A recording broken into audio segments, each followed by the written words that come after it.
Xo'sh, salom hammaga, darsimizga xush kelibsizlar. Bugungi darsimiz mana shu string mavzusini yana davom ettiramiz. Bugungi mavzuyimizda stringni xotirada qanday saqlanishi, umuman qilib olganda primitiv va non-primitiv data typelar qanaqa qilib xotiralarda saqlanishini ko'rib chiqamiz. Xo'sh, JVM kompyuterda ma'lumotlarni saqlash uchun ikki xil xotiradan foydalanadi. Bu ikkita xotirani nomi bu stack xotira bor va heap xotira bor.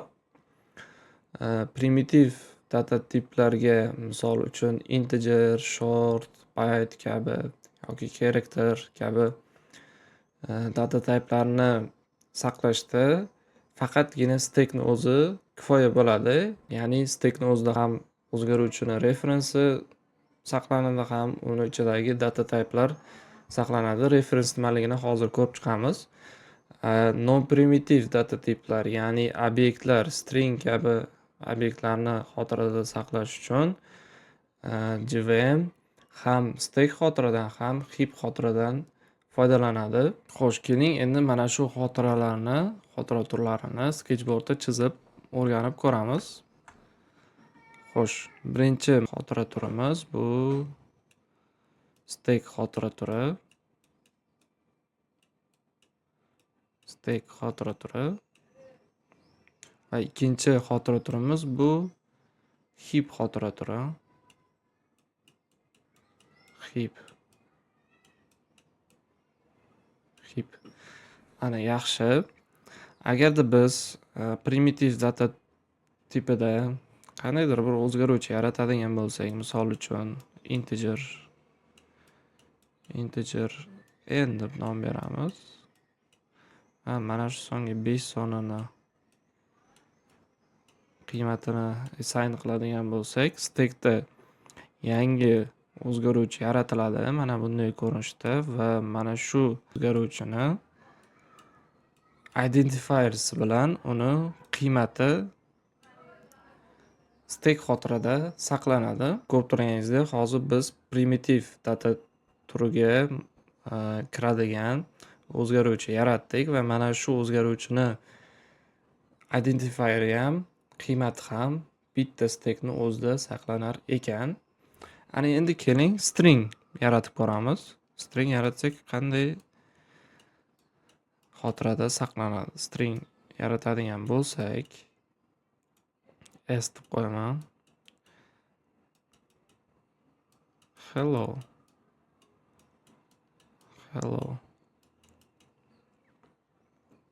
Ana endi non-primitiv data tiplar sal boshqacharoq ko'rinishda xotirada saqlanadi. Xo'sh, qanday o'zgarish bo'ladi? Mana bu yerda yangi stack xotira yaratiladi. Stack xotira yaratiladi va heapda ham yangi xotira obyekt yaratiladi.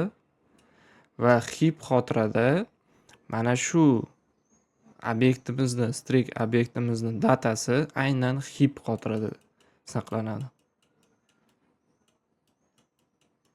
Heap xotirada saqlanadi va mana shu heap xotiradagi joylashgan datani memory adresi mana bu yerdagi stackda yaratilgan s ko'rinishidagi identifiersga yozilib qo'yiladi. Misol uchun 0x deb qandaydir if a1 degan misol tariqasida yozib qo'ydim. Aslida xotira manzillari sal uzoq, kattaroq qilib yoziladi. Mana shunday ko'rinishda mana bu heap xotirada yaratilgan saqlanayotgan datani memory adresi stack xotirada saqlanar ekan. Ko'rib turganingizdek va mana bu yerda uni yonida bo'lsa o'sha obyektni identifier, ya'ni nomi saqlanar ekan. Tushunishingiz oson bo'lishi uchun faqatgina obyektlarda mana bu tenglikni chap tarafdagi ma'lumotlar, ya'ni identifierni o'zi va uni data tipi stack xotirada saqlanar ekan. Tenglikning o'ng tarafidagi esa, ya'ni ma'lumotlar, haqiqiy datalar heap xotirada saqlanar ekan. Va mana shu memory address, mana bu yerda stackdagi turgan memory address heapda turgan ma'lumotga pointer qilib turadi, ya'ni bir-biriga bog'lanib turadi. Xo'sh, juda ham yaxshi. Ana endi biz kompyuterda, ya'ni JVM Javada qanday qilib ma'lumotlarni xotirada saqlashini ko'rib oldik. Ana endi Javada mana shu string ma'lumot turi uchun, data tipi uchun alohida heapda stringlar uchun ajratilgan maydon mavjud. Maydon desa ham bo'ladi. Va mana shu maydonning nomi string constant pool deb nomlanadi. Qisqachasiga SCP deb yoziladi. Xo'sh, bu SCP qanday vazifani bajaradi? Xo'sh, mana bu yerda chizadigan bo'lsak, mana bunday ko'rinishda heapni ichida alohida bir hudud deylik, hudud ajratiladi stringlar uchun va mana shu hudud ichida faqat va faqat string data tiplari saqlanadi. Hozir mana bu yerda biz bitta hello degan string yaratdik. Ana endi biz yangi string yaratadigan bo'lsak, string yaratamizda va unga S2 degan nom beramiz. S2 degan nom berib va uning ham qiymatini hello deb nomlaydigan bo'lsak, mana bu tepadagi string bilan bir xil data beradigan bo'lsak, ana endi qanday qilib hozir bizda string saqlanadi degan savol bo'lishi mumkin. Mana bu xotira manzilini biz qisqartirib SCP, ya'ni string constant pool deb nomlab qo'ydik, yozib qo'yamiz. Ana endi mana shu holatda JVM bir xil qiymatga ega bo'lgan string obyektlarni qayta va qayta yaratmasligi uchun va xotirada ortiqcha obyektlar ko'payib ketmasligi uchun va xotirani tejash maqsadida Javada mana shu string constant pool degan tushuncha yaratilgan, taqdim etilgan. Bu pulimizni asosiy maqsadi hozir aytganimdek bir xil dataga ega bo'lgan stringlarni qayta yaratilmasdan, mana bu yerda yangi obyekt yaratilsa ham, yangi obyektni identifier yaratilsa ham, yaratilgan payti JVM mana bu yerdagi datani stringlarni pulida bor yo'qligini birinchi tekshirib oladi. Agarda bor bo'ladigan bo'lsa, bizni vaziyatimizda hozir bor edi. Mana shu stringni topadida buni memory adresini olib, mana bu ikkinchi obyektimizni pointeriga yozib qo'yadi yoniga. Mana. Va mana shu bu ham aynan mana shu dataga bog'lanib qoladi. Mana shu string constant poolning asosiy maqsadi shu. Ana endi yana bitta misol keltiraman. Ana endi yangi string yaratamizda va bunga S3 degan nom beramiz va bunga hello 1 degan datani biriktiramiz. Ana endi mana shu holatda qanday ma'lumotlar saqlanadi? Xo'sh, o'ylab ko'ringchi, qanday saqlanishi mumkin? Bunday holatda JVM mana bu yerdagi stringni qiymati tekshiradi. Mana bu yerdagi stringlar bitta character ham farq qiladigan bo'lsa, JVM uchun bular umuman boshqa qiymatlar deb hisobga olib, mana shu hello 1 ni ham alohida obyekt qilib yangi yaratilib string constant poolga qo'shilib qo'yiladi. mana bu yerdagi bitta raqam yoki space qo'shilsa ham bu stringlar bir-biri bilan o'xshash hisoblanmaydi. O'shaning uchun ham faqatgina bir xil karakterlari ham bir xil bo'ladigan bo'lsa, identical deyiladi inglizchasiga. Identical bo'ladigan bo'lsa, shunda yangi obyekt heapda yaratilmaydi. Xo'sh, ana endi mana bu yerda ham stek xotirada yangi stringni yaratib qo'yamiz. Xo'sh, S3 deyiladi-da. Mana bu yangi heap xotirani yangi xotira manzili ABV deb qo'yaylik. ABV degan xotira manzili biriktirib qo'yilib, mana bu yangi heap xotirada yaratilgan memory adresga point qilib turadi. Xo'sh, o'ylaymanki, hozir siz mana shu ko'rib chiqqan string constant pulimizni tushundingiz deb o'ylayman. Mana bu yerdagi yozilgan memory adreslar Javada referencelar deb aytiladi. Ya'ni bu referencelar aynan heap xotiradagi ma'lumotlarga pointer qilib turgani uchun ham ularga reference deb nom berilgan. Xo'sh, string pullar bilan shular. Ana endi keling, qanday holatlarda biz stringlarni ishlatmasligimiz kerak.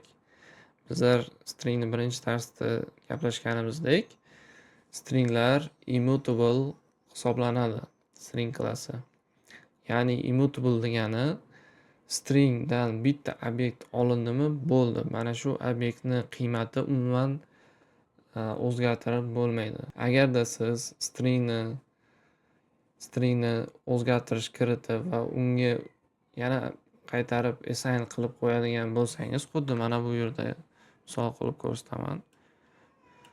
S degan string bo'lib, mana shu S ga qandaydir bir sonmi yoki S2 degan stringni qo'shib, yana o'ziga assign qiladigan bo'lsangiz, mana bu birinchida yaratilgan obyekt shunchaki mana bu yerdagi referensdan olib tashlanadi-da, yangi obyekt yaratiladi. Heapda yangi obyekt yaratilib, mana chizib ko'rsataman hozir. Mana bu yerda S1 ni qiymati bor deylik, qiymati bor edi. Agarda siz mana bu yerda stringga o'zgartirish kiritsangiz, heap xotirada mana buni ham chizib qo'ya qolaylik. S bor 0x1 deb yozib qo'yamiz. Mana bu yerga pointer qilib turibdi. Agarda siz mana bu yerda stringga o'zgartirish kiritib, yana qayta assign qiladigan bo'lsangiz, heapda yangi string obyekti yaratiladi. Va bu obyektning qiymati S bilan S2 ni qo'shilmasiga teng bo'ladi va mana bu yerdagi reference uzib tashaladi-da. Mana bu reference almashadi. E'tibor bering, mana stek xotira turaveradi joyida, lekin mana bu yerdagi reference almashadi. 0x1a deylik. Mana bu reference almashib, yangi obyektga point qilib turadi.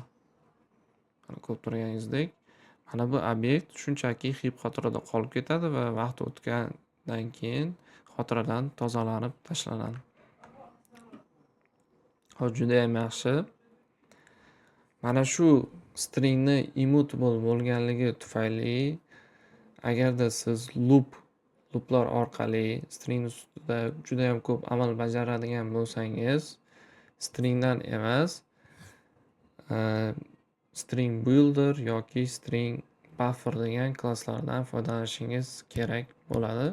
Bu klasslarimiz mutable hisoblanadi, ya'ni bir marta bu klasslardan obyekt olsangiz ham mana shu obyektlarni xohlagancha qiymatini o'zgartirsangiz bo'ladi. Mana bu yerda yozib ketganman, misol keltirib, agarda siz loop orqali 1000 marta sonlarni stringga qo'shadigan bo'lsangiz, har safar yangi son qo'shilgan payti yangi obyekt yaratiladi va mana bu yerdagi string constant pooldagi obyektlar hammasi yangi yaratilib ketaverib, bu o'z navbatida xotira bilan bog'liq bo'lgan muammolarni olib kelishi mumkin. Shuning uchun mana bu yerda ko'rsatilgan ikkita klassdan bittasini ishlatishimiz kerak bo'ladi. O'tgan darsimizda biz string builderdan foydalanib ko'rgandik. Xuddi mana shu vazifa uchun bugungi darsimizda string bufferdan foydalanib ko'ramiz. Xo'sh, juda ham yaxshi. Ana endi bizga birinchi navbatda string bufferdan sb deb nom berib qo'yaman. Yangi obyekt yaratib olishimiz kerak bo'ladi. Va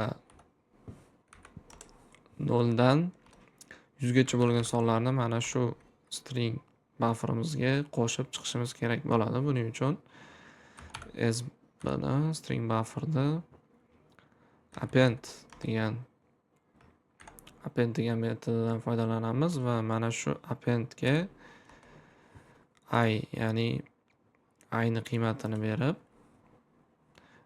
qiymatini beramizda va loopdan chiqqan payti string bufferni shunchaki qiymatini konsolga chiqarishimiz kerak bo'ladi. Xo'sh, mana ko'rib turganingizdek, hozir hamma sonlar bir-biriga ulashib ketdi. Xo'sh, mana ko'rib turganingizdek, 0 dan 99 gacha bo'lgan sonlarni stringimizga qo'shib ketildi. Xo'sh, ana endi mana shu sonlar bir-biridan ajralib turishi uchun mana bu yerga yangi append deb o'tgan darslarda o'tgan \n ni bosadigan bo'lsak, har bitta son yangi qatordan chiqishni boshlaydi. Mana ko'rib turganingizdek, yangi qatordan chiqishni boshladi. Bu metodni oddiy stringdan farqi yana bir marta aytib o'taman. String bufferda bir marta obyekt yaratiladi va mana shu obyektning ustida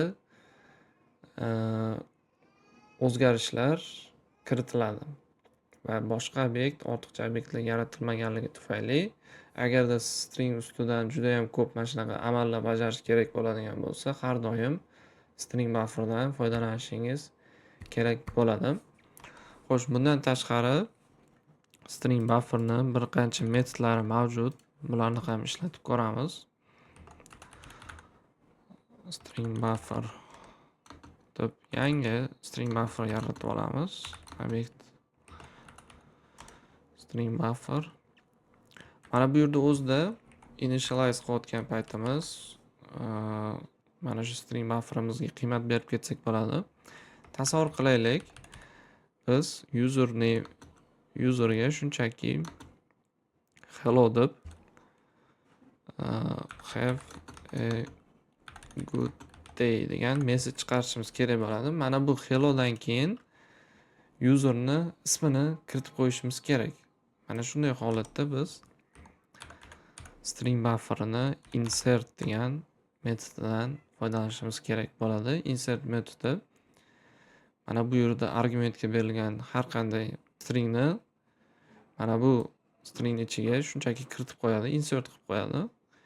Buning uchun birinchi navbatda biz Ctrl P ni bosadigan bo'lsak, birinchi offset, ya'ni indeksni kiritishimiz kerak.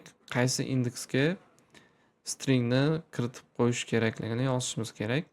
Hozir bizda hello indeks nimaligini hozir yana bir marta o'rganib olamiz. Indeks bu 0 dan boshlanadi. 0, 1, 2, 3, 4, 5, 6, 7 deb hokazo qilib karakterlar ketma-ketligini, navbatini indekslar deyishimiz mumkin.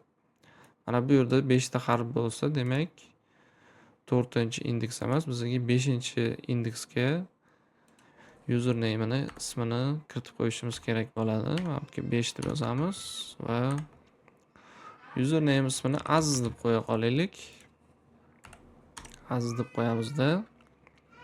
Mana e'tibor beradigan bo'lsangiz, mana bu metodimizdan hech qanday rezultat qaytmayapti. Mana shu obyektimizni konsolga chiqaramiz. Mana ko'rib turganingizdek, hello aziz, have a good day deganimiz bir hello bilan bir-biriga yopishib qoldi. Xo'sh, buning uchun mana buni 6 qiladigan bo'lsak, ana endi o'zimiz xohlagandek string ichiga yangi stringni shunchaki insert biriktirib qo'ydik. Xo'sh, juda ham yaxshi. Va bundan tashqari string bufferni reverse degan metodi mavjud ekan. Bu reverse metodini mana tepadagi sonlar bilan ishlatib ko'rsak juda ham tushunarliroq bo'ladi. Xo'sh, sb reverse degan metodi shunchaki obyekt ichidagi hamma stringlarni teskari ko'rinishda almashtirib qo'yadi. Mana hozir reverse qilishdan oldin 0 dan 99 gacha bo'lgan sonlar ketma-ketligi kelayotgan edi. Ana endi reverse ni ishlatadigan bo'lsak 99 dan 0 ga qarab qiymatlar ketma-ketligi kelyapti. Mana reverse asosiy maqsadi shu data ma'lumotlarni teskari ketma-ketlikda o'zgartirib beradi. Va bundan tashqari xuddi string kabi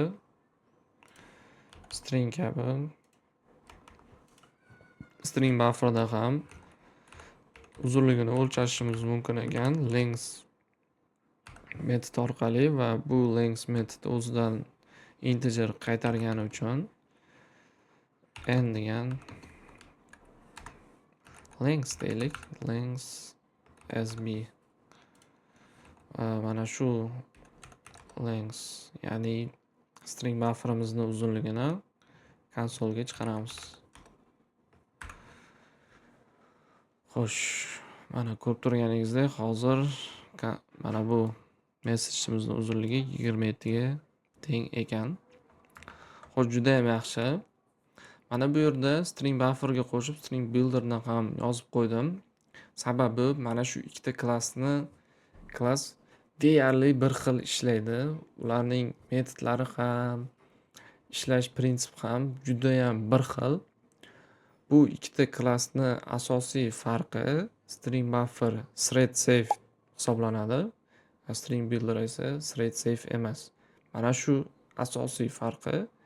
Qolgan barcha metodlari, ishlashlari bu ikkala klassda ham bir xil ishlaydi.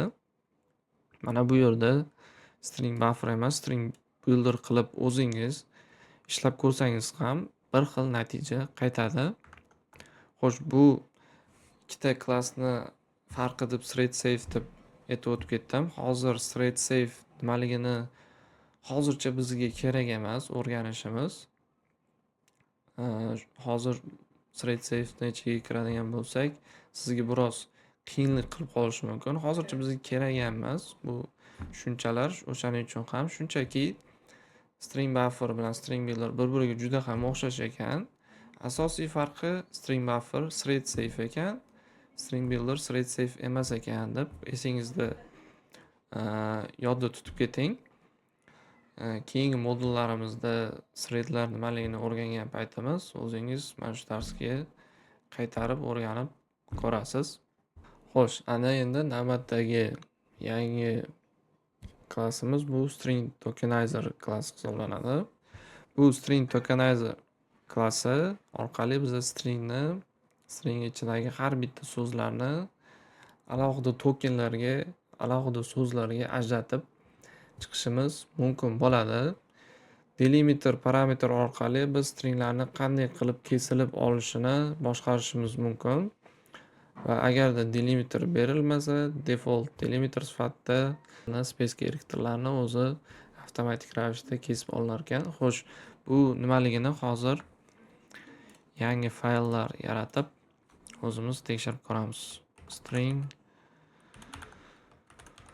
tokenizer test deb yangi fayl yaratamiz.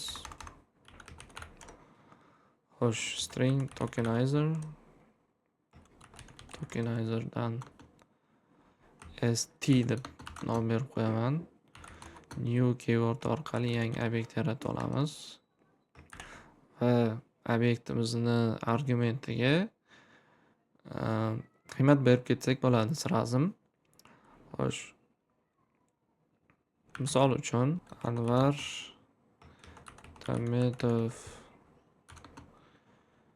Tametov va xo'sh Hilol Uzrukov degan ism familiyalar o'zida saqlovchi string bor deylik. Mana shu qiymatni string tokenizer orqali har bitta so'zlarni biz alohida string qilib ajratib olsak bo'ladi. Xo'sh, buning uchun biz mana bu yerda qiymatdan keyin delimiter berib ketishimiz kerak bo'ladi. Hozircha biz faqatgina space dan foydalanayotganimiz uchun mana bo'sh katakchalarni kesishimiz kerak bo'lganligi uchun hozircha bizga delimiter qo'yishimiz shart emas. Ana endi keling, mana shu tokenlarni hozir biz xotiraga chiqarib olamiz. Buning uchun biz st has more tokens tokenlar borligini tekshirib oluvchi metodni yozishimiz kerak bo'ladi va cout qilib st next token qiladigan bo'lsak, ana endi dasturimizni ishlatib ko'ramiz. Mana ko'rib turganingizdek, hozir ism familiyalarni hammasini alohida qilib tokenlarga ajratib, kesib olib bizga chiqarib berdi. Xo'sh, mana bu birinchi metod, bu mana bu tokenizer obyektning ichida so'zlar borligini tekshiradi. Bu esa keyingisi esa next degani bu birinchi tokenni print qiladi, keyin ikkinchisini va hokazo qilib har bitta so'zni ketma-ket chiqarish uchun kerak bo'ladigan metod.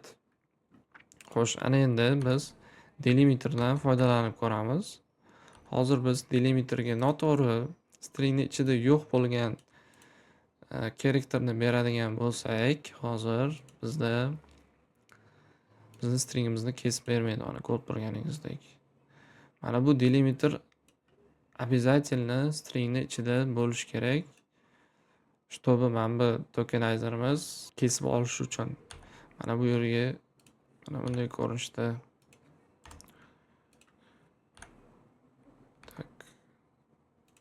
ko'rinishda saqlaydigan bo'lsak, ana endi bu delimiter orqali tokenizer kesib beradi. Mana ko'rib turganingizdek, hozir to'g'ri kesib beradi. Asosiy e'tibor qilish kerak narsa delimiterni har doim to'g'ri berishi kerak. Ana endi keyingi misolni ko'ramiz. st2 new string tokenizer deymiz. Sonlar bir-biriga qo'shilayotganini, bo'linayotganini va ko'paytiruv 10 deylik.